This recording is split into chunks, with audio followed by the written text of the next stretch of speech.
Hi everyone, welcome to the WatchBox Hong Kong edition. For most of you who probably don't know who I am, my name is David Chu, and I'm a watch collector and a longtime client and friend of WatchBox. And today I'm very lucky that I have two watch market experts right on each side of me, and Josh and Zoe. And I'm assuming most of you who already know who they are, but just for some of you who might not, can you maybe briefly introduce yourself? Sure. My name is Josh Srolovitz. I'm the sales director here of WatchBox Hong Kong. And I'm Zoe Abelson, and I am a client advisor at WatchBox Hong Kong. All right, thank you very much.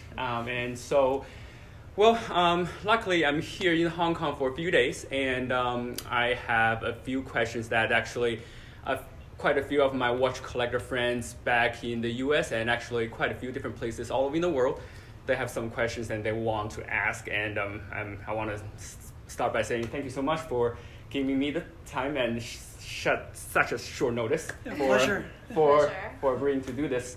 And so, why don't we start with some wrist shots? Oh yeah, sure. I think okay. We're actually all wearing very different and cool pieces, kind of representative of who we are and how we collect watches. So I'm assuming lady first, right? Always, right? Of course. Sure. Yes. So I've worn it on videos before. I have a vintage LeCoultre chronograph from the 50s with a Valjoux 72 movement. It's my go-to everyday piece. Very casual, but good looking, and yeah, I can't find a flaw in it. Original dial and original patina on the hands too, I think. It looks amazing. Yeah, it's a good size, and the value has really, I got it about 2 years ago, and I've seen probably an increase of over $2,000 in the watch market value for these kind of pieces. So yeah, I love this piece. There's nothing I can say. Wow, good for you. Wow, it was a good find. Currently, the vintage watch market, is booming. It's really hot right now, and it's also really rare to see one that's in such a good condition. Wow, very nice. It's important. Thank you. Yep. And how about you, Josh? Yeah, I'm wearing a little hard to see. I'm wearing a 1983 Rolex Oyster Quartz Day-Date. I love 80s gold Rolexes. They're absolutely my favorite. What drew me to this piece was, of course, the condition, but the calendar wheel is actually in Chinese. So for me, it's just a little memento for my time here in Hong Kong. In Chinese? Yes, it's top there. Guess what? It is. Yeah, fun little piece. I think Roman numerals. I think it's white Roman dial. It's such a cool, different piece. You won't see anyone else wearing that watch. Not to brag, but I think I might be the only one who knows how to read that. That's valid. Sorry. That's valid. Yeah. I think it says Tuesday. Yeah. Hopefully. Which I believe it is. Yes, absolutely. All right, great. Well, it's not real different then, because both of you were wearing something vintage on the vintage side, right? Which, according to Tim, anything around his age, which is around 33 to 34 years old, will count it as vintage, which I totally agree also. So for me, something sadly is non-vintage. At least, not quite yet. It's the Rolex Submariner Green, which also known the Hulk. It's a watch that I recently picked up, and it's in Hong Kong. It's kind of hot, and really, this is like one of my only watch in bracelet. Because I'm a strap guy, and but in Hong Kong it's just so hot and so humid, and I kind of like this watch now. Apparently, at first, I hope you like it. Because I always thought, this watch is maybe, for me, maybe a little bit too much. Because, I work in the office a lot, and I think this might be slightly, too much for me. But now I think it starts to grow on me. And how did you pick up that watch? Actually, a friend of mine who wanted a piece in my collection, which I think that piece is actually a Jaeger also. It's a watch that I have had for a while, and I believe I'm kind of getting a little bit tired of it. And in our small watch community, we tend to trade watches a lot, and so we come to agreement that he wants my watch and I want his watch, so we basically just kind of did a swap. So basically the watch is kind of like unworn. I think. It's really nice. So yeah, it looks great. Definitely one of the hardest pieces to find at the moment. Yes, I mean, and also actually, thank you so much for bringing this up, because also there, I kind of lead to some questions I might want to ask. If you don't mind, how about let me just jump into it? So, because I know you two are really busy, so I don't want to take way too much time. Sure. So, I mean, obviously you both have been in the Hong Kong office for a while, right? Mm-hmm. You've seen a lot of these kind of watches go in and out, both in terms of popularities and the distribution, right? Mm-hmm. So, I think there's a lot of watch collector friends who might want to know that what kind of similarities and differences in terms of watch distribution that you can get mainly in Hong Kong that may be brought over from the local client, or as well as a lot of client from maybe closer to Hong Kong, maybe like in East Asia, Malaysia, Singapore, and from those channels. So if you might be able to provide me some sort of insight. So yeah, I think generally when you talk about Hong Kong, you're talking about a region or area that in terms of Swiss watch exports has been the largest recipient of product for many years now.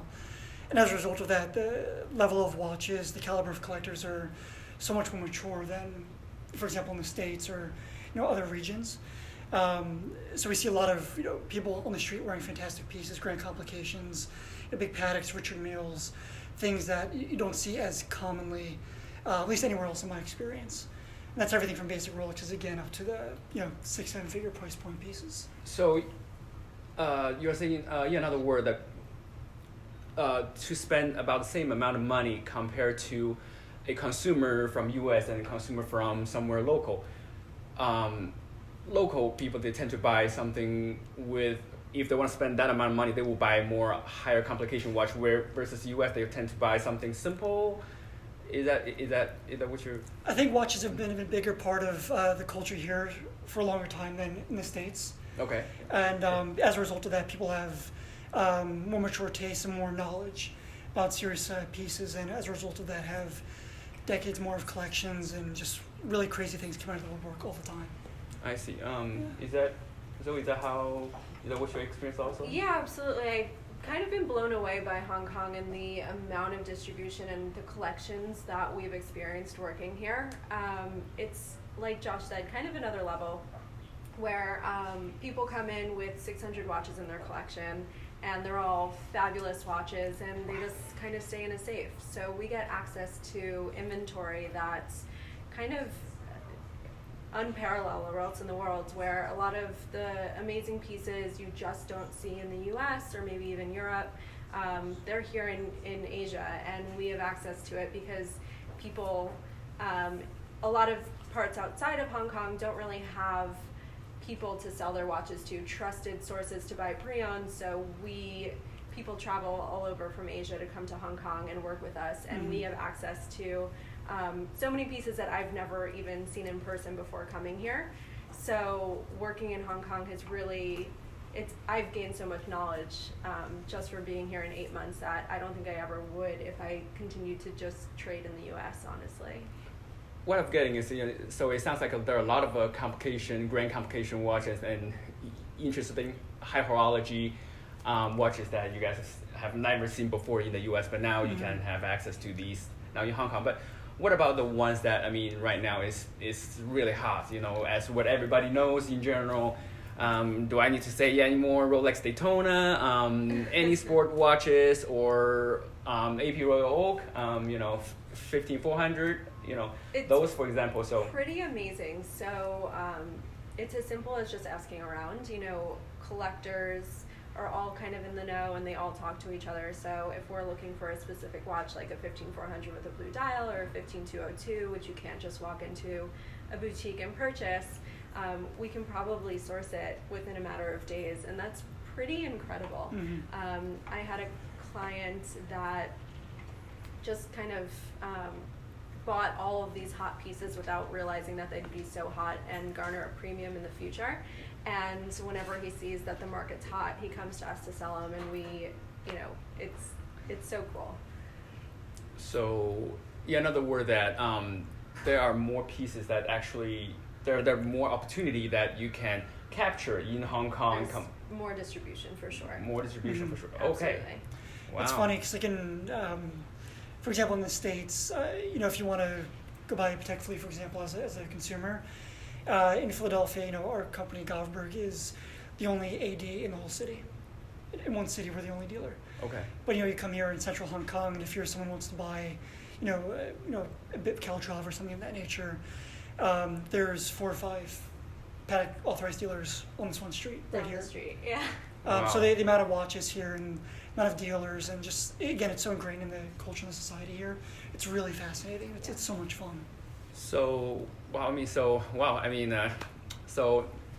guys, now you can probably hear that for any watches that if you're having trouble finding that, maybe is it really difficult to reach all the way from like outside of Hong Kong to you guys, or Nothing's impossible. Yeah.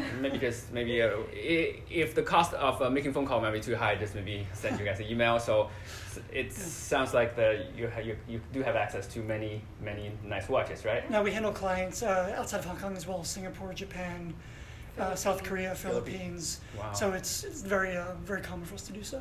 Wow, that's very good. So, besides these hot watches, where pretty much every single person on the planet might want, do you see any differences in terms of taste and popularities or watch trend or these kind of things in Hong Kong, or just basically what are major when a customer come in, what kind of watch they tend to ask a lot besides those really hot watches compared to the ones in the U.S.? I think some of the difference in trends that we see here in Hong Kong and Asia in particular are people actually wearing and enjoying either high jewelry or handcraft pieces. High jewelry. So a lot of nice stones, diamonds, enamel dials, handcrafts, things like this. In the States, you really just don't see them so often, but to see people wearing them and enjoying them here, they're so beautiful. I have a newfound appreciation for these types of pieces now. They're just so lovely. Yeah. So that maybe you need to switch a watch sometime soon, right? Or I think so. Yeah. is that how you take? I agree, and I also think that women in Hong Kong and probably a lot of other parts of Asia as well are wearing very impressive timepieces, where maybe in the U.S., from what I've experienced living in New York City, you really don't see women wearing like full diamond watches just because it may not be safe or it's just not trendy there. So here in Hong Kong, you see a lot of really amazing watches being worn by women, which is really fun, and we get to kind of experience that and have women also grow their collections along with their husbands, and it's cool. And a significant part of our client base here in Hong Kong are women. Oh, who wow, have, really? Who either wear beautiful jewelry pieces, or even wear really serious men's watches, really big, significant watches, and it's so cool to see women interested in this as well. That's something in the States that we don't have as much of. So it's a whole other demographic for us. More of a, I wouldn't say fashion oriented, because but it's more of a stone and maybe high dollar precious metal jewelry. Absolutely. It's a combination of that. Women who also appreciate, just watchmaking itself, so complicated pieces. I see. So it's a real nice blend of the two, which I is see. so cool. Yeah. I see. And that's on the ladies' side. And is there any difference on the men's side at all, in terms of collecting? I think it's also, like we mentioned before, it's kind of the amount of watches that people own here. Maybe it's, the same level of collecting, but like I said, clients that have 600 watches in their collection, and, it's hard to imagine. hard to even believe that that's true, but it is. Mm-hmm. And, I just think that it's next level where people in Hong Kong and other parts of Asia really collect as a hobby, and it's a part of their culture, like Josh mentioned, where in the US, I don't think it's at that level yet, where people are starting to buy watches and build collections, but certainly not 600 watches in their collection. Not yet. Yeah. Not yet. Just not quite there yet, huh? Yeah. Okay, so sounds like the collector level right now in the Greater East Asia is more sophisticated than U.S. and maybe somewhere in Europe also, or can I? In a broader statement, yes. Obviously, there are very savvy collectors in the U.S. and other parts of the world besides Asia. But I think as a whole and culturally, it's just more a part of Asian culture to be more involved within watch collecting. So, That's all yeah. okay, so obviously that, this is a huge market here, and we strongly influence, the watch market, Absolutely. Broader global level, right? So, as of right now, I mean, I want to hear both of your opinions. So, what's your take on the, current watch market status? Because we all know that the watch market, at least for the past few years, wasn't the best, right? But as you're both in Hong Kong, so what do you think, at least right now, as the watch economy in Hong Kong specifically? What do you think right now where the market is? Yeah, I mean, it's a good question. I think in my opinion, it seems very strong, and even it feels as though it's gotten stronger over the past year. I think when the iWatch had first come out, everybody was really worried, and we're kind of panicking. I think that died really quickly, because the idea of obsolescence with these smart watches, they have a shelf life of 1 or 2 years, and it's replaced, and you have to throw it away, or it becomes obsolete. You get the new model. Exactly, get the new model. And with a Rolex Submariner, it's a watch that there's cosmetic and mechanical updates to the watch, but really when you look at it, it hasn't changed much over the past 60 years. Right. And there's few objects you can say that about, and it's still as relevant today as it was then. So and I think people are starting to realize that and appreciate that and really get back into it, which is exciting. Compared to those like really hot brand right now. So for the ones that's comparably is not as hot, do we see the trend that at least in the East Asia market that those not as hot brand they start to be being picked up by the local clients or just normal consumers, as a sign that those brands might start to growing also? Again, I think it's cool because, as we're saying, there's so many people on the street. It's impossible to, walk a block without seeing somebody or many people wear a nice watch. That could be your basic Rolexes or Patek or Vacheron, anything down to something more entry level. So I think, given the amount of people who enjoy watches here, you do see all types of watches on people's wrists, from the low end to the high end. Yeah. So people basically picking up everything. Everything, and almost every person's wearing a watch on the street. Like, it's super rare for someone not to be wearing a watch.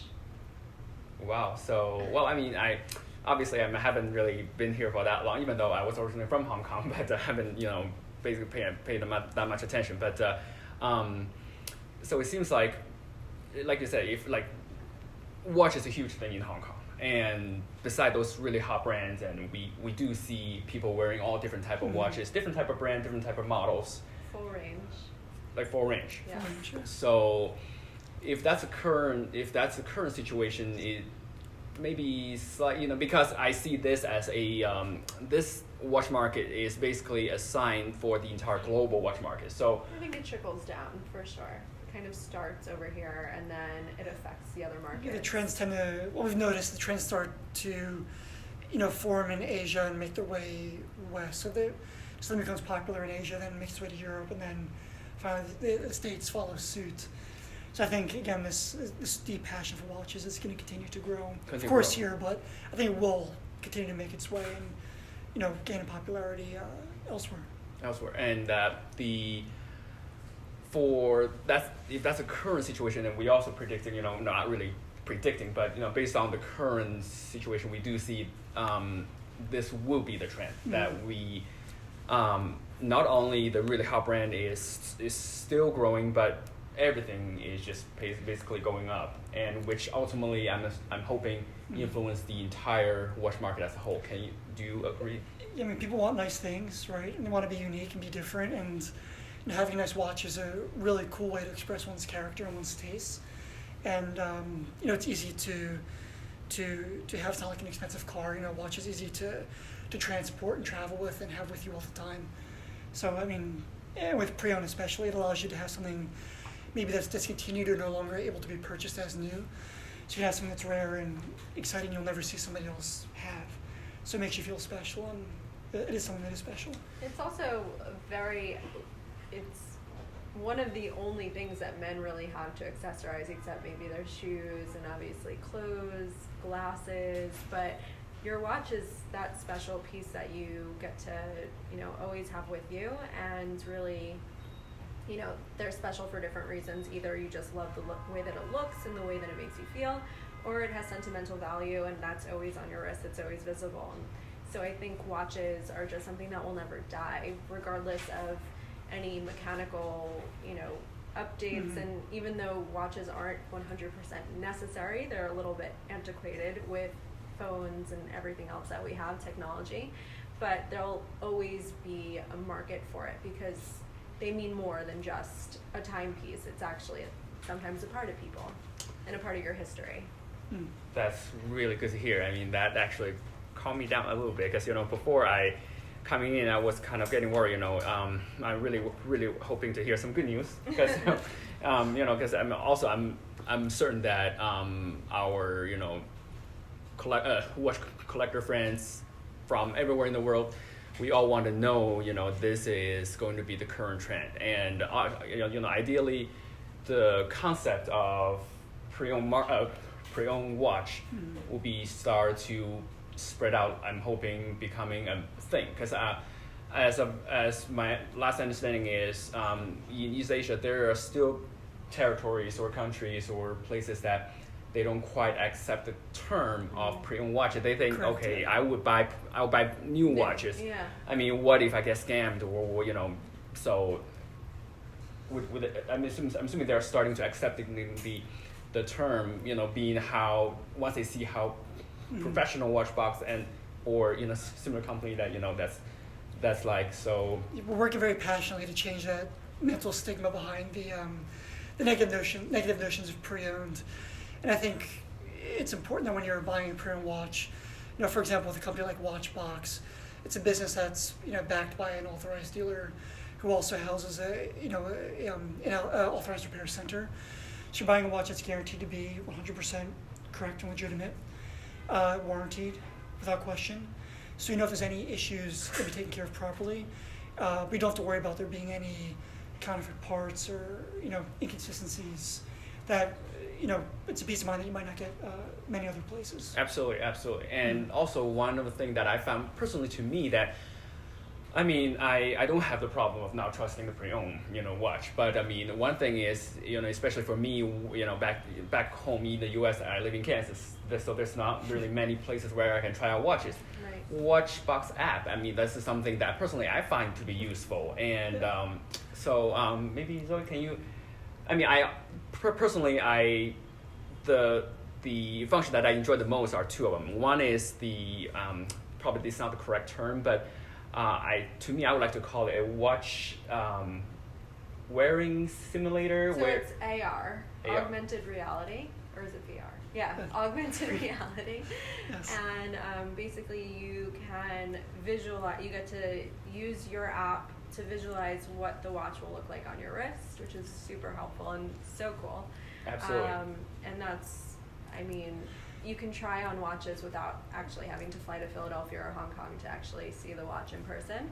Exactly, and that's, I mean, because I have such a small wrist and there are really not many watches that I can wear. So I'm really, you know, thankful for the team to create such a great functionality, you know, for us to try out. And the second part is the watch estimator. Yeah, part of the WatchBox app is the My WatchBox section, which allows you to upload the watches that you own, and it provides live values of, you know, what your collection as a whole is worth, and even more so, you can click on a specific watch in your WatchBox and see recent sales data for that specific model. So it's an aggregation of our company sales, auction results, eBay listings, forum sales. Actual sales, not just what things are listed for. And it gives, I think, some transparency in a historically not so transparent business. That's really, so I want to bring out for a lot of new watch consumers or watch collectors, a lot of times if you don't know what a specific watch price is, then that app is, you know, that specific function is really comes in really handy because, you know, I will be able to know how much does that specific watch worth and, you know, what kind of money I should spend in the pre-owned market, you know, to be able to purchase that. It's really cool. It's exciting for us. You know, we're our parent company has been in business since 1916. So, and this whole new tech side of what we're doing really makes us, you know, what we call ourselves as a 101-year-old startup. So we're really combining the traditional watch business with technology, designing all the software and technology, in-house. It's all proprietary. So it's just a lot of fun. It gives us some freedom to do things our way, really no rules, and to reshape the business as it were. Yes, absolutely. So I think as a company, we're all very passionate about watch collecting, not just seeing it as a job, where we actually think of what we think the same way that watch collectors think. So when we design our app, we're thinking of the watch collector in mind. What do people need? What do they want? And what would just be fun for them? So we really design the app for watch collectors, by watch collectors, and I don't know anyone else who's doing that right now. What's really cool to note is with the My WatchBox feature, we've noticed that in the United States, for example, we're talking about the levels of collections in the States versus Hong Kong. Yeah. For as an example, we've noted that on average, the total WatchBox collection value in the States is roughly $24,000 US. Okay, all right. And compared to Hong Kong, the average single WatchBox collection is more than double. It's about $54,000 US. And it's quite a significant difference. It just goes to show the just the disparity in collections as a whole. Wow. So that's really fascinating. I mean, it's nice. That's why. I think from where I was standing, I saw that, and also I can picture that. This specific place is actually the place where if you want to learn anything about watches, or if you want to ultimately have your own set of collection, this will be a great place to purchase watches. Just like me, I've been Josh, tell me, how many years have we been friends? At least 5 years now. Yeah, so I personally have bought quite a few watches from you already, right? So it becomes addicting, in the best sense of the term, and in terms of places to do it, Hong Kong is, in my mind, the watch capital of the world. I also think that we really help build collections instead of just sell timepieces. We're really advising you on the market and kind of what the right move is. So that's really fun for me, where it's less transactional. It's less someone just coming to us to buy a watch, and it's more gaining relationships and giving them an experience in our lounge to make them feel comfortable and just be able for them to just stop by at lunch and talk watches and ask what's going on in the market. And we really build relationships here with our clients, because it's a small, even Hong Kong's pretty small, but there's a lot of watch collectors, and we get a lot of new clients just from word of mouth, just from people experiencing coming to WatchBox in Hong Kong and then saying to their friends that are watch collectors, you got to go check it out.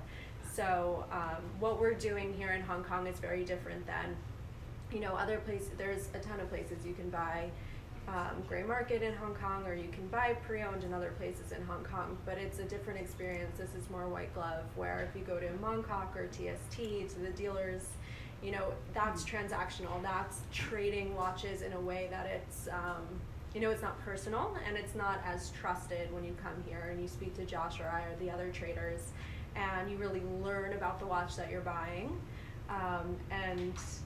It's just, I think WatchBox in Hong Kong, I've been here for 8 months, and it's so impressive, kind of the caliber of collectors that we get in. And not only, even though the caliber is really high, they're still looking to evolve their collections, and we get to help them. Wow, it's really good to hear. And I think, personally, I have pretty much all the questions I originally have in mind, everything answered. Thank you so much, though. Thank you so much. Thanks for coming by. Thank you so much, buddy. Thank you, sir. Appreciate it.